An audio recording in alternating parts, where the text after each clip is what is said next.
Hola, ¿qué tal? Muy buen día.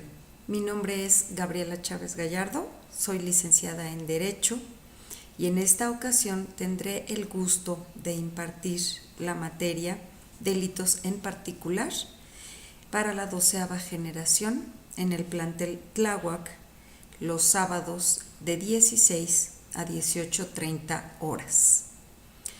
Me gustaría suplicarte de la manera más atenta que mandes un correo electrónico a mi dirección, que es gabrielachavezunam@yahoo.com, con la solicitud de que contestes unas breves preguntas que en este momento voy a hacer a fin de conocernos un poco más. Te voy a suplicar que mandes en ese correo electrónico tu nombre, tu edad, a qué te dedicas, por qué estudias Derecho y qué expectativas tienes de este curso. También te voy a pedir que seas tan gentil de enviar una fotografía tuya para que de esta manera pueda conocerte. Te lo agradezco mucho. Dentro de este curso, como tú bien lo sabes, vamos a solicitar que entregues una determinada cantidad de lecturas que hayas realizado. Vamos a evaluar con tu participación, con estos controles de lectura, con un ensayo final, así como un examen final. No te asustes, parece mucho, pero no lo es. En este sentido, te voy a comentar que el 20% de tu calificación va a ser sobre la participación que lleves a cabo en la clase. Recuerda que es muy importante que participes, porque de esta manera podremos enriquecernos todos con el conocimiento de cada uno de nosotros. El 10% de la calificación va a ser la entrega de controles de lectura que yo te voy a proporcionar. El 30% va a corresponder al examen que se va a realizar el último día de clases. Y el 40% va a ser por un ensayo final que te voy a solicitar que elabores también para el último día de clases. No lo hagas el último día de clases, por favor. Intenta hacerlo conforme vayas avanzando en el tiempo, en el cuatrimestre del curso. Es un ensayo muy breve, el tema lo vas a escoger tú sobre los delitos en particular que vamos a ver durante estas sesiones, y te voy a pedir de favor que sea 5 hojas nada más. Vas por favor a hacerlo a mano, no lo quiero en computadora, porque quiero evitar el copy-paste, que hace mucho daño para la gente que realmente quiere aprender. Entonces, hazlo a mano, por favor. Debe de llevar la carátula, misma que no cuente evidentemente dentro de esas 5 hojas.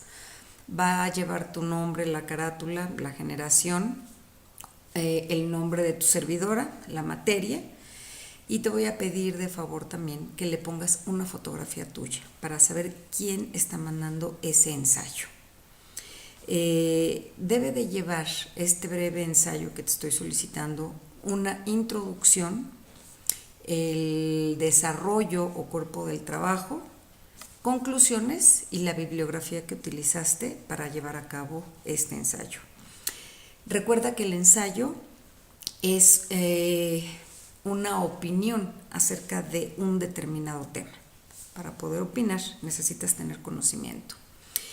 Y te voy a pedir de favor, muy encarecidamente, que no vayas a copiar directamente las cosas que encuentres en Google, porque yo lo que hago es revisar precisamente, como ahora dicen, googlear el trabajo. Si yo veo que ese trabajo lo sacaste directamente de internet, automáticamente vas a reprobar. Entonces, por favor no lo hagas, porque sí reviso ortografía, reviso que el trabajo esté bien hecho, que sea coherente. Si tienes alguna duda posteriormente, con mucho gusto lo podemos aclarar. Bueno, dicho lo anterior, ustedes saben que debido al fenómeno natural que tuvimos el día 19 de septiembre, la escuela no podrá abrir las instalaciones para que puedan asistir. Por lo tanto, nos han solicitado que grabemos la primera clase de nuestras respectivas materias para posteriormente subirlas a YouTube. Esta primera clase vamos a hablar sobre los delitos contra la vida, la integridad corporal y la familia. Recuerda que puedes apoyarte con la bibliografía que viene en el programa, pero no es única y exclusivamente la que puedes consultar. Para los temas de derecho penal, la bibliografía es muy vasta, muy interesante y puedes encontrar cosas que te llamarán poderosamente la atención en relación a esta materia. Bueno, pues vamos pues a empezar con nuestra clase, que es, como lo mencioné, delitos contra la vida, la integridad corporal y la familia, que son el homicidio, las lesiones, la ayuda o inducción al suicidio, el aborto, el abandono de personas y la violencia familiar.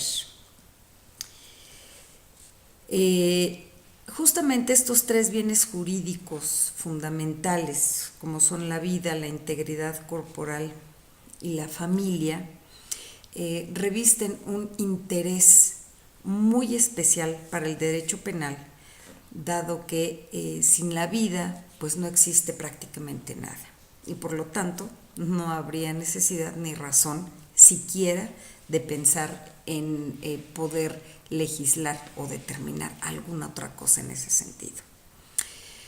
Vamos a recordar de manera breve lo que es el delito.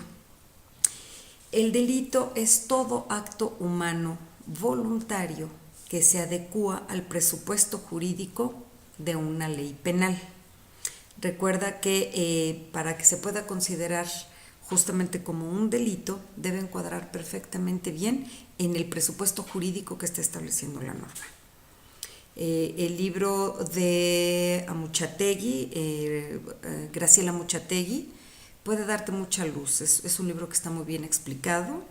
Y si tienes alguna duda en este sentido, puedes consultarlo y con mucho gusto también en la clase podemos platicar acerca de las dudas.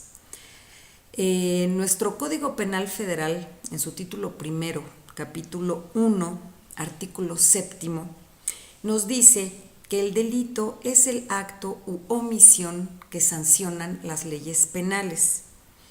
En los delitos de resultado material también será atribuible el resultado típico producido al que omita impedirlo, si éste tenía el deber jurídico de evitarlo. En estos casos se considerará que el resultado es consecuencia de una conducta omisiva cuando se determine que el que omite impedirlo tenía el deber de actuar para ello, derivado de una ley, de un contrato o de su propio actuar precedente. El delito puede ser instantáneo, puede ser permanente o continuo, o bien continuado. Instantáneo es cuando la consumación se agota en el mismo momento en que se han realizado todos los elementos de la descripción penal. Por ejemplo, cuando alguien asesina a una persona, el delito es instantáneo, la persona muere en ese momento.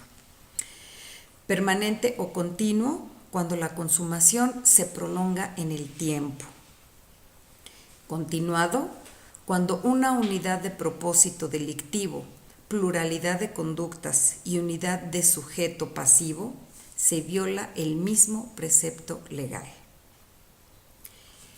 Los delitos de daño contra la vida son los que afectan directamente el bien jurídico de la vida humana, es decir, la conducta de la gente extingue la vida, la destruye. De hecho, Tales delitos son los más graves de cuantos existen en cualquier legislación penal, toda vez que al extinguirse la vida, como ya lo había yo mencionado, carece de sentido y lógica tutelar otros bienes. Dichos delitos son el homicidio, la participación en el suicidio, el aborto, el infanticidio, el parricidio, el homicidio en razón del parentesco o relación y la violencia familiar. La figura típica cuyo bien jurídicamente tutelado lo constituye la integridad corporal es el delito de lesiones. Y en nuestro Código Penal Federal, las lesiones, de acuerdo al artículo 288, que dice, bajo el nombre de lesión se comprende no solamente las heridas, escoriaciones, contusiones, fracturas, dislocaciones, quemaduras, sino toda alteración en la salud y cualquier otro daño que deja huella material en el cuerpo humano, si esos efectos son producidos por una causa externa. Es importante hacer notar, pues, que las lesiones deben de ser notorias en el cuerpo, deben de permanecer, deben de dejar alguna secuela, alguna cicatriz, para que entonces se puedan considerar como lesiones. Ya posteriormente podremos revisar en el Código Penal que dependiendo la gravedad de las lesiones, es el castigo que se impone a quien las ha producido. Los elementos constitutivos del delito de lesiones son, primero, una alteración de la salud y cualquier otro daño que deje huella material en el cuerpo humano.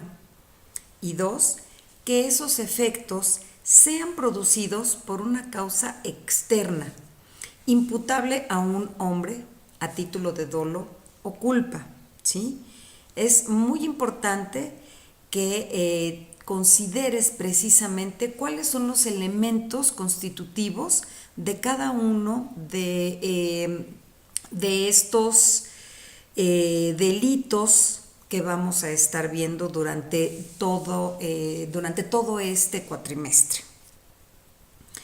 Se dice que el delito de lesiones puede clasificarse como un delito instantáneo con efectos permanentes al existir una conducta, una consumación y agotamiento de esta de manera instantáneos. Si alguien hiere a una persona con un cuchillo, con una navaja, podemos entender por qué el delito es instantáneo. Esa lesión se produce justamente en el momento. Y puede ser una lesión que le provoque un daño permanente. Si, por ejemplo, pensamos que esta persona pudo haber sufrido la puñalada en el hígado, en algún órgano vital, lo cual puede no haberlo llevado a la muerte, evidentemente, pero sí dejarle secuelas que sean permanentes.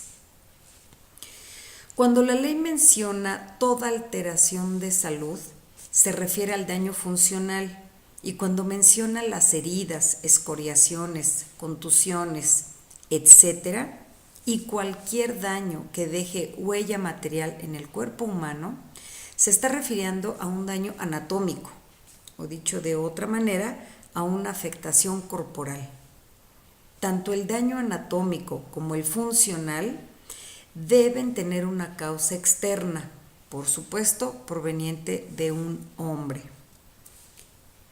Ahora, en este delito existen dos sujetos, el activo y el pasivo. El activo puede serlo cualquier persona física, pues la ley no señala características o calidades especiales. Evidentemente, una persona moral no podría ocasionar daños físicos a alguien. El sujeto pasivo, del mismo modo, debe ser cualquier persona física. Podrá ser el sujeto pasivo en este delito pues la ley tampoco hace ninguna referencia especial. Esto es, en ambos casos tiene que ser una persona quien ocasione las lesiones a otra u otras personas. Ahora vamos a hablar acerca del objeto material y el objeto jurídico de este delito. El objeto material se funde con el sujeto pasivo, es decir, con la persona física que recibe el daño de esta conducta típica, mientras que el bien jurídico es el bien jurídicamente tutelado en las lesiones, el cual es la integridad corporal, tanto en lo referente al daño anatómico como en el funcional. Entonces, los objetos materiales y jurídicos en este delito, uno se funde con el sujeto pasivo y el otro, que es la integridad corporal, que es el bien jurídico, el cual tutela las lesiones. La conducta típica en el delito de lesiones consiste en inferir un daño anatómico o en alterar la salud a una persona, tal como lo habíamos mencionado anteriormente.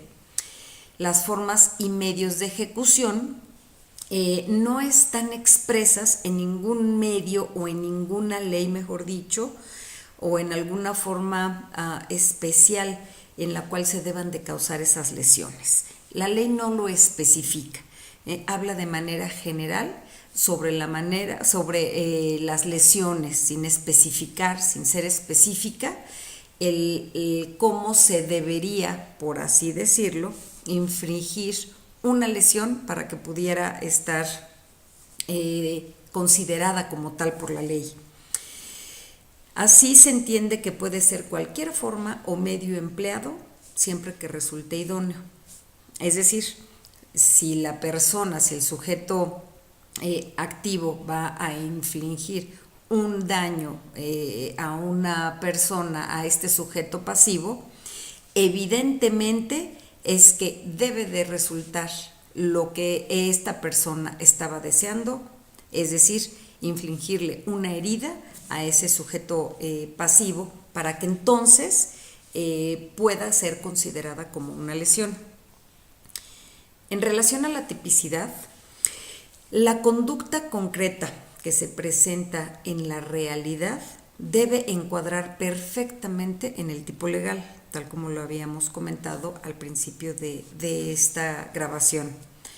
Para que ello ocurra, se deben satisfacer todos los elementos del tipo, por lo que es necesario que una persona física, por cualquier medio, altere la salud de otra o le cause un daño anatómico, y que en el caso concreto, se analice la clase de lesión de que se trata. Es muy importante señalar que en este delito, al igual que en el de homicidio, existen atenuantes y agravantes que posteriormente también habremos de detallar. Ahora, en cuanto a las lesiones, estas se clasifican en levísimas, en leves y en graves. En cuanto a las levísimas, son aquellas que tardan en sanar menos de 15 días. Esto está establecido en el artículo 130, fracción primera del Código Penal Federal. Las lesiones leves se dividen en dos. En un primer grupo, que tardan en sanar más de 15 días, pero menos de 60. Esto está establecido de igual manera en el artículo 130, fracción segunda. Y las del segundo grupo, son aquellas que tardan en sanar más de 60 días. Esto está establecido en la fracción tercera del mencionado artículo 130. Ahora, en relación a las lesiones graves, también se dividen en dos grupos. Las del primer grupo, que dejan cicatriz en la cara permanentemente notable. En el artículo 130, fracción cuarta, es donde está establecido esto. Dentro del segundo grupo, es cuando disminuya alguna facultad o el normal funcionamiento de un órgano o de un miembro es que se considerará una lesión grave. Así está determinada en la fracción quinta del propio artículo 130. Ahora, vamos a hablar de aquellas que son las gravísimas e incurables. De igual modo, esto se divide en dos grupos. Las de primer grado, que es cuando se produzca la pérdida de cualquier función orgánica de un miembro o de un órgano o de alguna facultad, cuando se cause una enfermedad o una deformidad incorregible. Esto lo vas a encontrar en el artículo 130, fracción 6. En el segundo grupo se encuentran aquellas que ponen en peligro la vida de la persona. Está igualmente en el artículo 130, fracción 7. ¿Cuándo se consuma el delito de lesiones? Bueno, este se consuma en el momento de alterar la salud o de causar un daño anatómico y puede existir el grado de tentativa, ya sea acabada o inacabada. Ahora vamos a referirnos al homicidio. Como lo mencionamos también anteriormente, el homicidio es el más grave de los delitos y está contemplado en todas las legislaciones del mundo. Constituye la más grave ofensa a la sociedad, ya que la vida humana es el bien tutelado de mayor jerarquía. Posterior a la vida se encuentra justamente la libertad. La vida es la condición necesaria de todo derecho. El primero de los órdenes de la clase de delitos contra los particulares es el de los delitos contra la vida. Esto es muy importante que lo tengas en consideración. El objetivo material sobre el que recae directamente la acción y el sujeto pasivo en el delito del homicidio, así como en todos los delitos de este grupo, es evidentemente el ser humano, el cual está vivo físicamente hablando, mientras que el bien jurídico tutelado en este delito es la vida humana como valor ideal. Así pues, según el Código Penal Federal, en su artículo 302, nos dice, de manera muy sencilla, muy simple, comete el delito de homicidio el que priva la vida a otro. Así de sencillo es. Ahora, los sujetos requeridos para que exista el delito de homicidio son dos, evidentemente, o pueden ser más. El activo o agente y el pasivo o víctima, pudiendo ser varios los activos o varios los pasivos. El activo, el sujeto activo, como la ley no precisa ni exige determinadas características, cualquiera puede serlo, siempre que se trate de personas físicas. O en otras palabras, solo la persona física puede ser sujeto activo en el homicidio. Al igual que en las lesiones, una persona moral evidentemente no podría ser un homicida. El sujeto pasivo únicamente puede ser en el homicidio una persona física. Ahora, vamos a hablar acerca de los objetos que se presentan en este delito. Y son dos. El material, que es la persona o cosa sobre la cual recae directamente el daño o peligro, y el objeto jurídico, que es el bien jurídicamente tutelado por la ley. Ya lo mencionamos, en este delito específicamente, evidentemente, es la vida. El objeto material, pues, es la persona física sobre quien recae el daño consistente en la privación de la vida.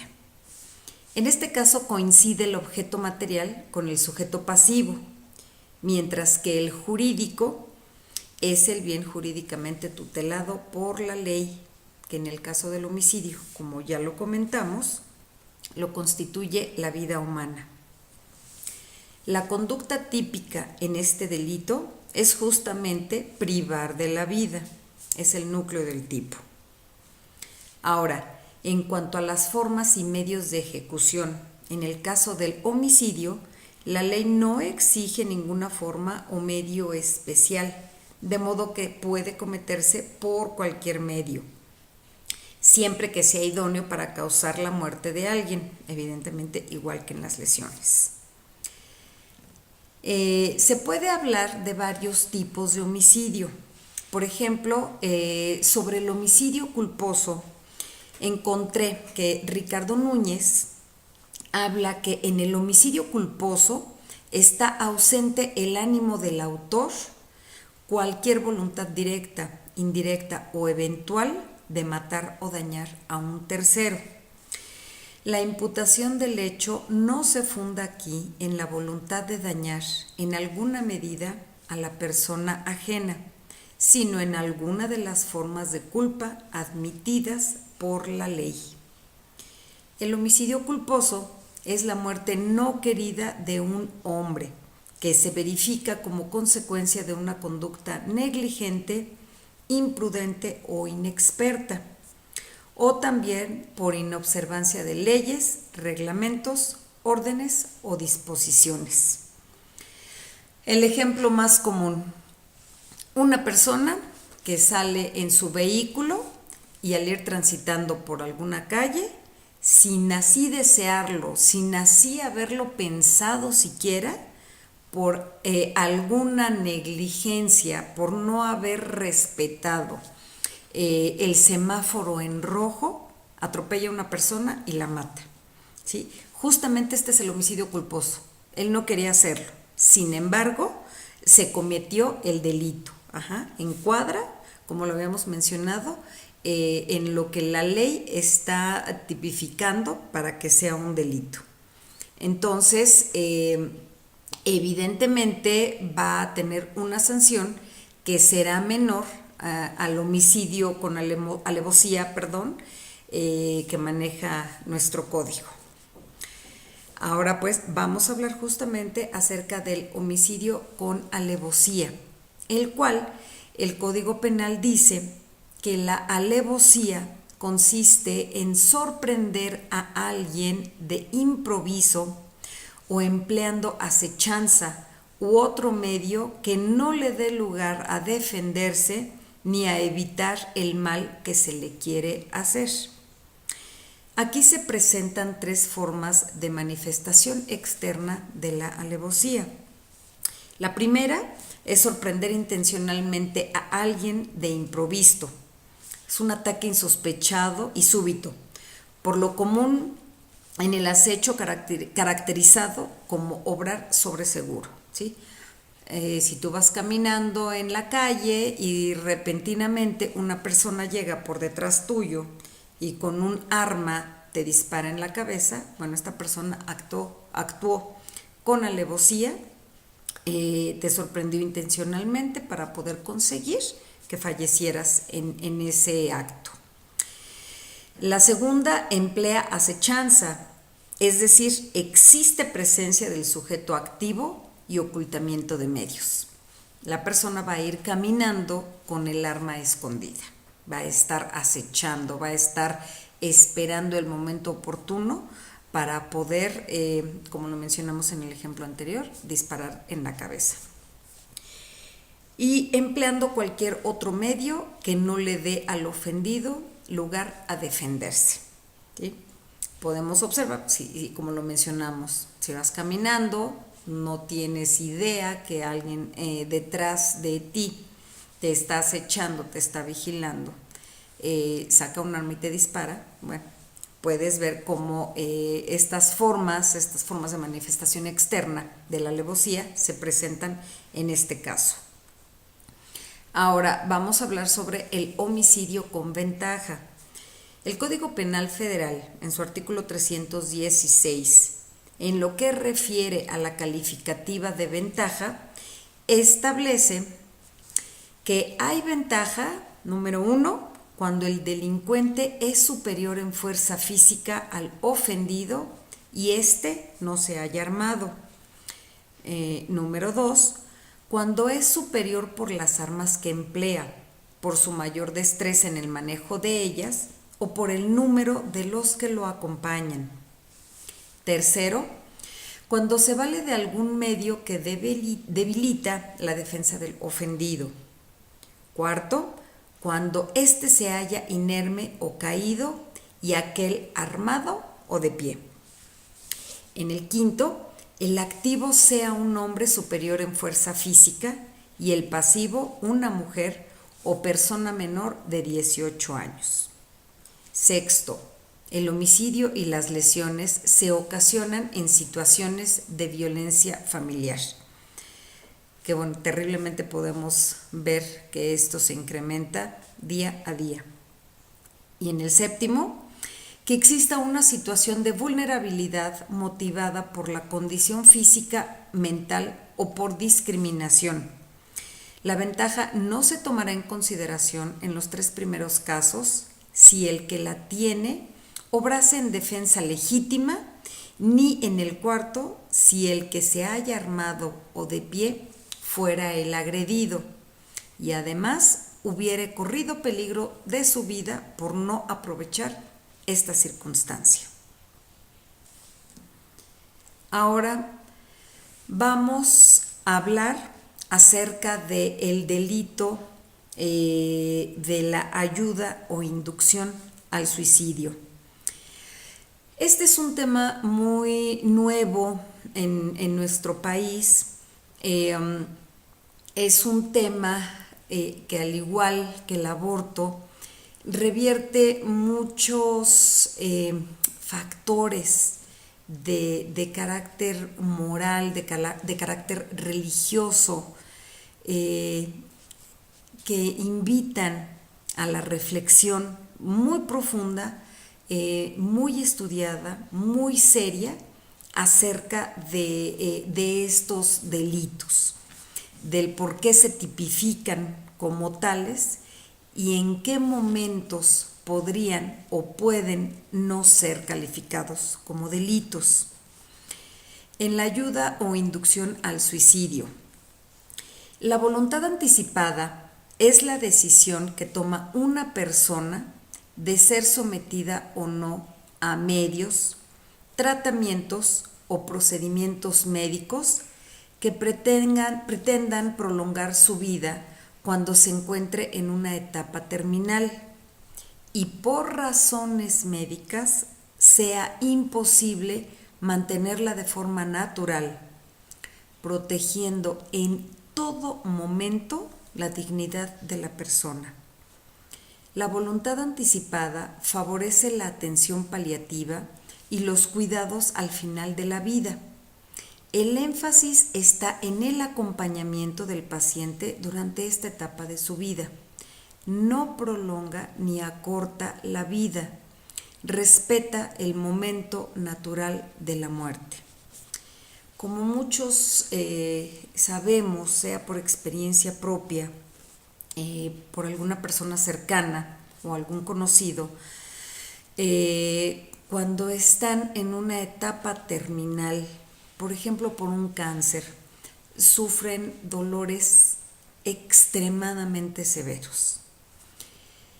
Y lo que hacen los médicos es mantenerlos sedados para evitar este sufrimiento. Mucha gente opina que es tener a su ser querido sufriendo, verlo sufrir, teniéndolo en vida, si así se le puede llamar, prácticamente muerto, porque son personas que, como les he mencionado, justamente como se encuentran sedadas, la mayor parte del tiempo no tienen ya conciencia de lo que está pasando a su alrededor. Entonces, en algunos países europeos existe una legislación que permite que los familiares o personas que estos enfermos terminales hayan indicado puedan administrarles algún medicamento o tengan la autorización para que un médico o alguna persona relacionada a la salud pueda inyectarles algún medicamento especial para terminar con su vida de manera anticipada. En esos países sí está permitido, en México no. Sí, eso debe de quedar muy claro. Esta ley, la creación de esta ley sobre la voluntad anticipada, es única y exclusivamente para permitirle a esta persona que está en etapa terminal, si esa fue su decisión, decisión propia, decisión tomada cuando no se encontraba bajo algún medicamento que no le permitiera pensar, por así mencionarlo, de manera coherente, que no se vio forzado por alguien a tomar esta decisión, pueda terminar sus días de vida única y exclusivamente por la, vamos a decir, el que le puedan no suministrar los medicamentos que le permitan mantenerlo en vida, ¿sí? Si es que lo podemos llamar de alguna manera, mantenerse en vida. Como les mencioné, todas estas personas tienen que permanecer sedadas para no sufrir los dolores infinitos que ocasiona este tipo de enfermedades. Entonces, ¿qué es lo que hacen? Única y exclusivamente les dan cuidados paliativos para que puedan morir en el momento que tenga que ocurrir su muerte, ¿sí? No pueden ser inyectados, por así decirlo, con alguna sustancia que les permita morir antes, porque entonces eso sería un homicidio. Nuestro Código Penal Federal no hace mención alguna al respecto. Sin embargo, el Código Penal del Distrito Federal, ahora Ciudad de México, en su capítulo 4, ayuda o inducción al suicidio, establece en 3 artículos lo relacionado a las sanciones para quienes ayuden o induzcan a alguien a quitarse la vida. Se sanciona entonces porque se estaría equiparando a un homicidio.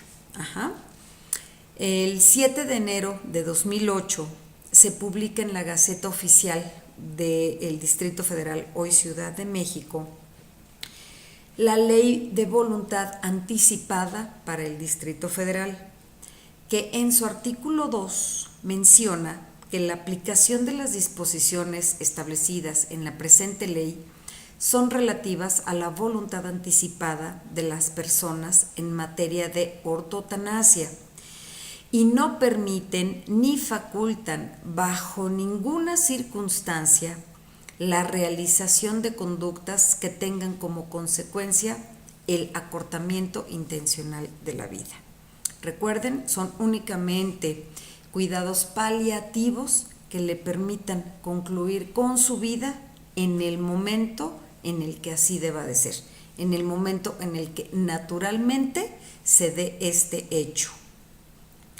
El artículo 44 de esta mencionada ley nos dice que no podrán realizarse las disposiciones contenidas en el documento o formato de voluntad anticipada y en la presente ley a enfermo que no se encuentre en etapa terminal. Y evidentemente, para que pueda considerarse como una etapa terminal, en el hospital en el cual esta persona está siendo atendida, el grupo técnico de médicos tendrá que reunirse para que puedan entre todos determinar verdaderamente que esta persona se encuentra en una etapa terminal de su vida. Hay muchas personas que no desean que su ser querido parta de este mundo.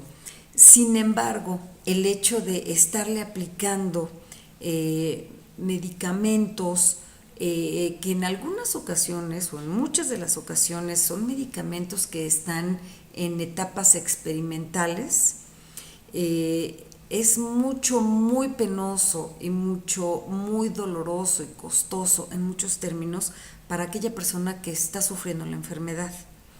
Entonces, hay que valorar, esta parte es bien importante, entre valorar quién es verdaderamente quien no desea que esta persona deje de vivir. Soy yo por el dolor que me va a generar el no tener a esta persona lo que está motivándome a que permanezca vivo, sea cual sea el costo. Es una pregunta que dejo para que cada quien la pueda analizar.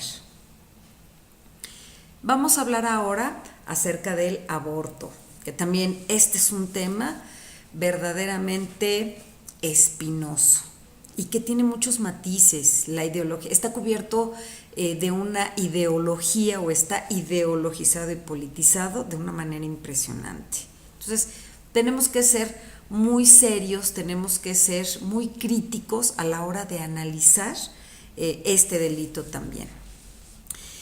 El aborto es la acción y el efecto de la interrupción del proceso reproductivo de la especie, esto es, de la gestación antes del término normal de la misma y con las consecuencias eliminatorias obvias del producto.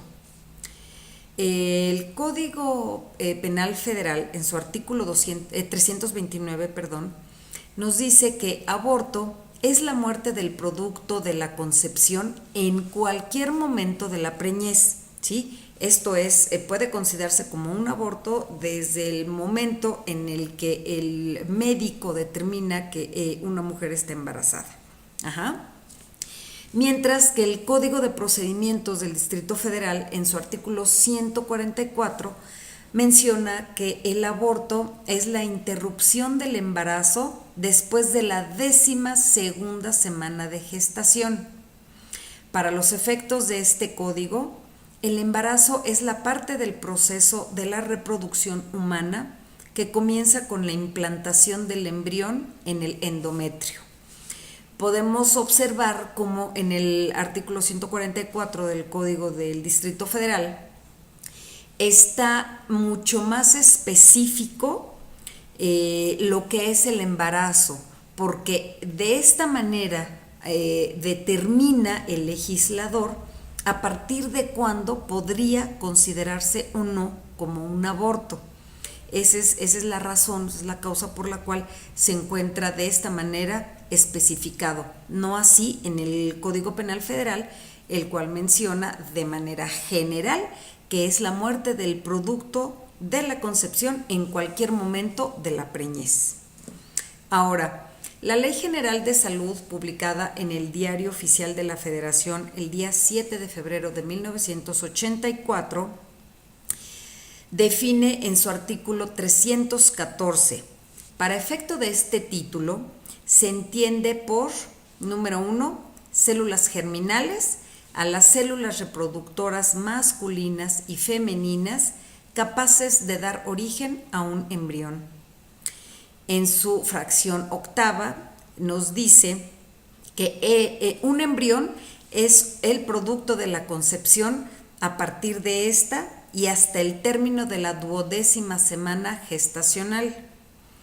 Y en su fracción novena nos dice que un feto es el producto de la concepción a partir de la 13ª semana de edad gestacional hasta la expulsión del seno materno. Hace esta diferenciación precisamente para que el legislador pueda determinar, como lo mencionamos anteriormente, en qué momento este nuevo ser humano o esta esperanza de vida, que es lo que finalmente está tutelando como bien jurídico el aborto, la esperanza de esa vida, no la vida, porque ya lo comentamos que la vida pues la tutela el homicidio efectivamente. Para que de esta manera pudiera determinarse de manera bastante más precisa en qué momento existe una concepción. No vamos a hablar evidentemente de cuestiones religiosas porque eso es otro tema. Entonces vamos pues a comentar que para poder hablar de un aborto como tal y poder tipificarlo y sancionarlo, es bien importante señalar que la preñez es un fenómeno fisiológico que debe ser diagnosticado con certeza. Sin embargo, el error es posible, especialmente en los llamados embarazos psicológicos. Ustedes deben de saber que existen mujeres que se embarazan, que tienen un embarazo psicológico, que tienen absolutamente todos los síntomas y que increíblemente pueden llegar a engañar al doctor sobre este embarazo. Y en el momento del parto, bueno, evidentemente lo único que producen que expulsan es agua. Entonces, en este sentido, pues no podemos hablar de un aborto. Tampoco hay un delito cuando se trata de la extracción de fetos muertos o de molas, productos del desarrollo completamente anormal del huevo, que son fetos imperfectos que no van a ser capaces de desarrollarse. También aquellos embarazos que provienen de un embarazo ectópico o extrauterino, en el que el huevo no se deposita en el útero para su desarrollo, sino que puede anidarse en las trompas de falopio o en vísceras adyacentes, donde no va a tener la posibilidad de llegar a término y por lo general perece naturalmente en las primeras semanas de gestación. Es muy importante señalar que para la ley no es un aborto prevenir la concepción impidiendo en cualquier forma la fecundación del óvulo. Vamos a preguntarle a la Iglesia. Tampoco constituye un aborto la destrucción de una mola porque solo significa una preñez aparente. Se habla de tentativa imposible del aborto en dos distintos supuestos. El primero son las maniobras abortivas realizadas sobre una mujer no embarazada o que porta un feto ya muerto. En este caso falta el sujeto pasivo del delito, que es el posible bebé o el posible producto, dado que pues la mujer no estaba en realidad embarazada, por lo tanto pues, no constituye un aborto, pues, sería un delito imposible, salvo las eventuales lesiones o muertes de la mujer si acaso ello ocurriera. La segunda sería la tentativa idónea, en la que no obstante existir el sujeto pasivo, el medio de que se sirve el delincuente no es apto para tal fin, como por ejemplo el tratar de hacer que una mujer aborte con una sustancia inadecuada, o cuando se proporciona el abortivo adecuado, pero no surge el efecto deseado. En este caso, los sujetos activo y pasivo del delito del aborto son el sujeto activo de la descripción legal. Se colige que el sujeto activo puede ser cualquier persona física, ya que la ley no precisa que deba ser alguien con calidades especiales. El pasivo solo puede serlo, evidentemente, el producto de la concepción, siempre que la conducta típica se presente en cualquier momento durante la gestación del embarazo. De ocurrir la muerte del producto después de la gestación, ya no habrá aborto, pues la figura sería típica y podría existir un infanticidio, un homicidio o bien un homicidio en razón de parentesco o relación.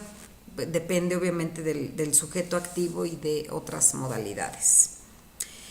El objeto material es la persona sobre la cual recae el daño, que en este caso se identifica como el sujeto pasivo, es decir, el producto de la concepción en cualquier momento de la gestación. Y el bien jurídico tutelado en este caso es la vida en gestación, ¿sí? Esa esperanza de vida. La conducta típica del aborto es privar de la vida, igual que en el homicidio, y puede ser por acción o por omisión. Es por acción cuando se realizan actos materiales tendientes a lograr el aborto, mientras que será de omisión cuando mediante abstenciones o un no hacer se logre privar de la vida al producto de la concepción. Ahora, vamos a hablar acerca del abandono de personas. El abandono de personas es un delito de omisión que consiste en poner en peligro la vida o la salud de una persona incapaz de valerse por sí misma, derivada de la colocación en situación de desamparo o del abandono por parte de quien tiene la obligación de mantenerla o cuidarla, y la posibilidad objetiva de evitar el riesgo por medio de la conducta debida. Y desde lo subjetivo, el conocimiento de aquellos extremos, especialmente de la situación objetiva de peligro concreto para la vida o la salud. Este es un delito doloso de peligro individual concreto y se consuma por el hecho de no aportar, por ejemplo, el dinero que se necesita para la subsistencia de una persona. En su concepto de omisión es una abstención del agente que consiste en la no ejecución de algo ordenado por la ley. El concepto de abandono consiste en realizar actos intencionalmente dirigidos en poner en peligro la seguridad física de una persona que se halla incapacitada para cuidarse a sí mismo. Esta figura encuadra dentro de los delitos de peligro, aquellos que se concretan con la sola posibilidad de poner en peligro la vida o integridad física, sin necesidad que se produzca efectivamente. La producción del daño, sin embargo, está prevista como un agravante. Vamos a pensar que una familia tiene un menor discapacitado por problemas mentales profundos, en el cual este menor lo dejan acostado en su cama con un supuesto cuidado que tiene la madre o el padre sobre este menor.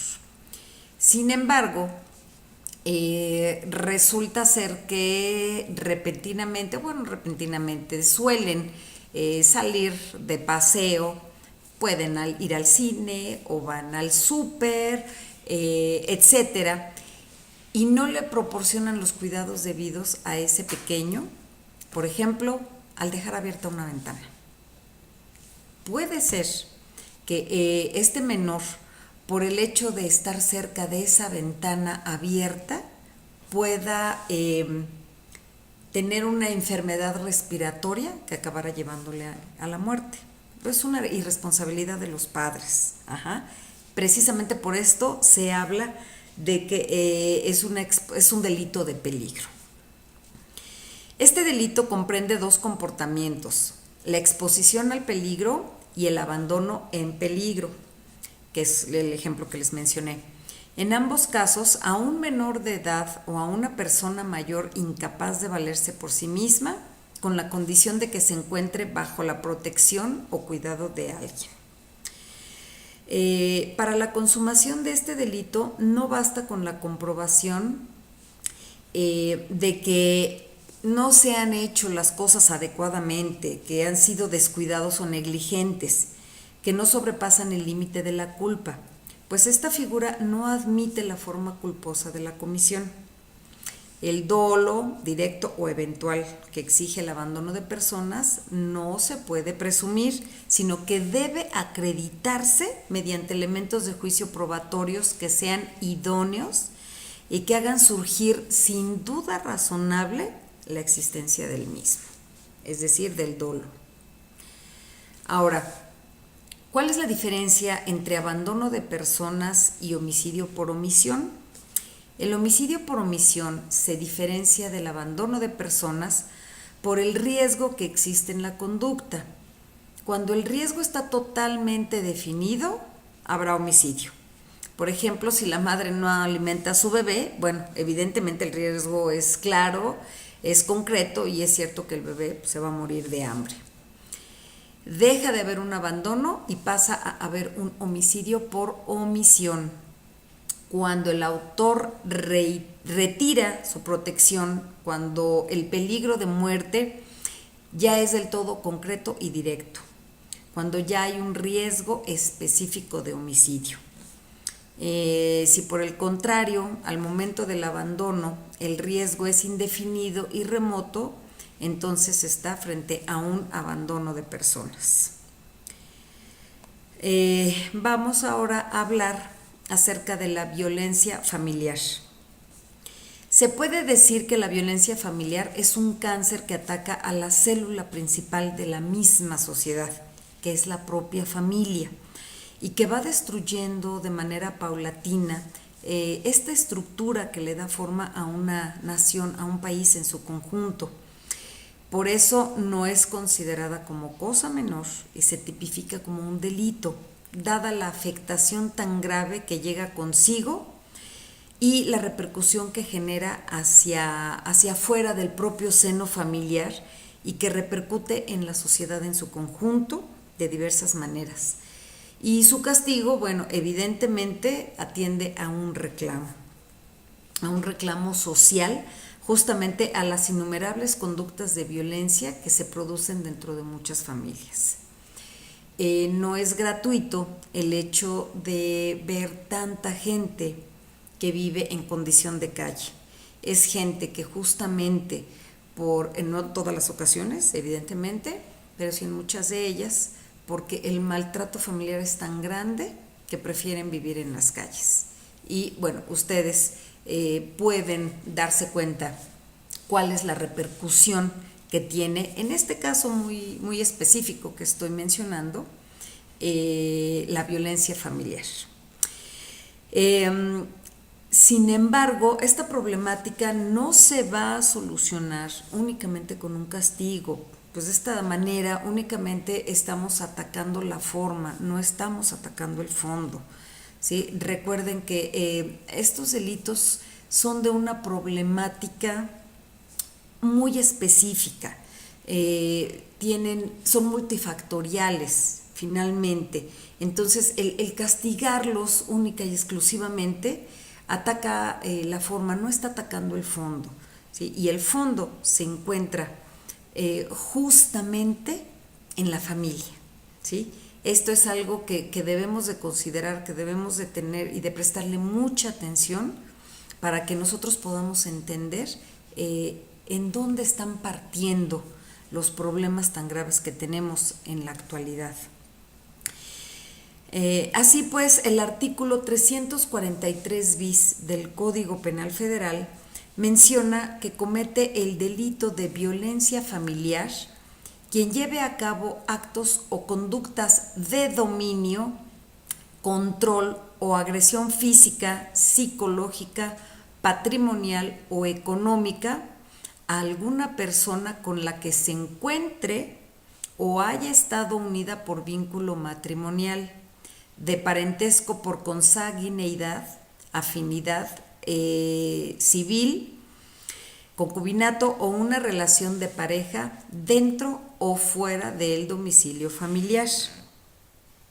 Ahora, en cuanto a los sujetos, aquí se presenta una pluralidad de posibilidades, tanto para el sujeto activo como para el sujeto pasivo.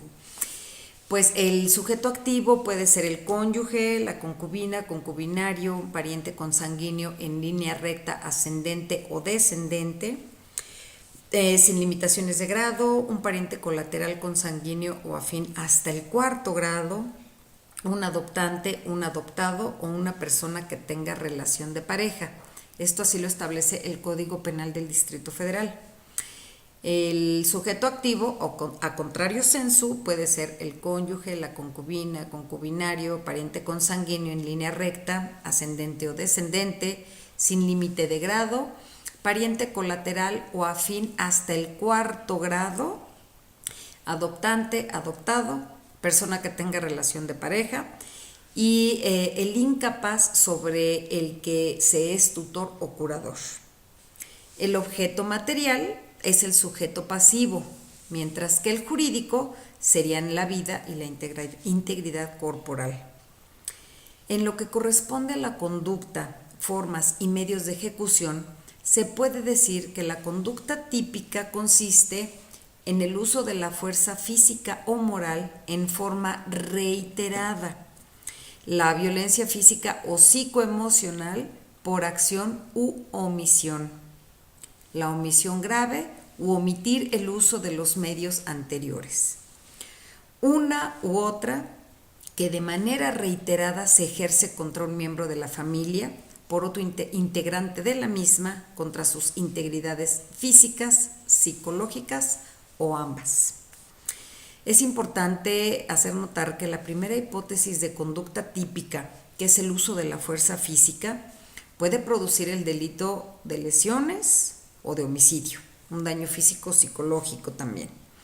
El uso de la fuerza puede ocasionar daño psicológico o amenazas, y la omisión grave puede producir igualmente un homicidio o lesiones.